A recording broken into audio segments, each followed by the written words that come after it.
"Ladies and gentlemen, this is a robbery!" The front door of the bank blew open, followed immediately by a string of rapid rifle shots cracking like firecrackers inside the sprawling building. I spun around in the office chair, my vision snapping toward the main entrance. 2 men, both dressed in all black from head to toe, faces obscured by ski masks. The first held a shortened AR-15-style rifle pressed into his shoulder, the muzzle sweeping the lobby. The second dangled a similar weapon from a 1-point sling, an oversized backpack riding his shoulders while he bolted the doors. People lined up at the teller counter screamed and ducked for cover behind the credenza. The banker sitting across from me choked and dropped the phone pinned against his ear, fumbling beneath his desk for the silent alarm. But it was much too late for that. "Stay calm," I hissed, my own heart accelerating as the second man in black finished with the doors and brandished his own rifle. "Everybody on the floor," Number 1 said. "Hands up, cell phones out, let's move." "You hit the alarm?" I asked. The banker nodded like a bobblehead, his face chalk white. I held up a hand to calm him while I tracked the 2 men toward the credenza. Number 1 kept his rifle at the ready while Number 2 corralled the bank customers into the lobby. Maybe 10 of them, now all lying face down on the dingy carpet, hands and legs splayed, cell phones spinning into a pile. I kept my voice low. "They're not here to hurt you, they're just here for the money. Don't panic."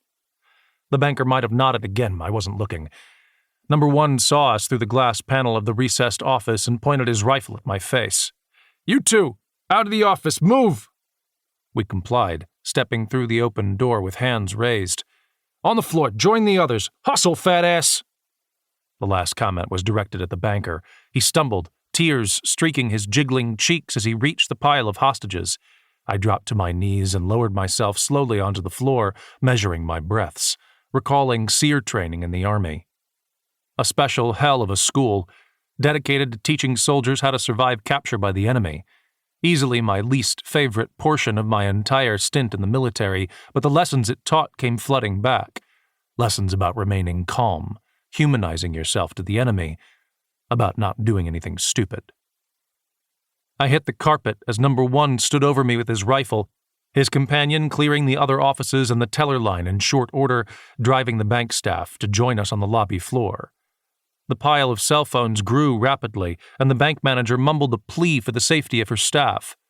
A brave woman, but speaking at the wrong time. She caught a backhand across the face, not all that hard, but sudden enough to earn a gasp from the knot of people on the floor. "On your stomach, sister," Number 1 ordered. "Keep your mouth shut." The manager went down with the rest, and the 2 men circled. I twisted my face toward the main door, looking beyond panels of glass, past a bank of elevators, to another row of glass doors that faced out over the parking lot and the street beyond. The bank was situated on the first floor of a 15-story building, the other floors presumably still accessible by elevator. If the silent alarm hadn't worked, an office worker exiting the elevators would see us soon enough. This wasn't a well-conceived robbery. I remained loose. "All right, here's how it's going to go down," Number 1 shouted through his ski mask. I noted an East Coast accent, definitely American by birth, not New England. His tone sounded more central, but still carried that snap and pop of big city energy. "Anybody who's caught with a phone gets my boot in their face, so if you held one out, you better toss it now. We're not here to hurt you, we just want the money, am I clear?"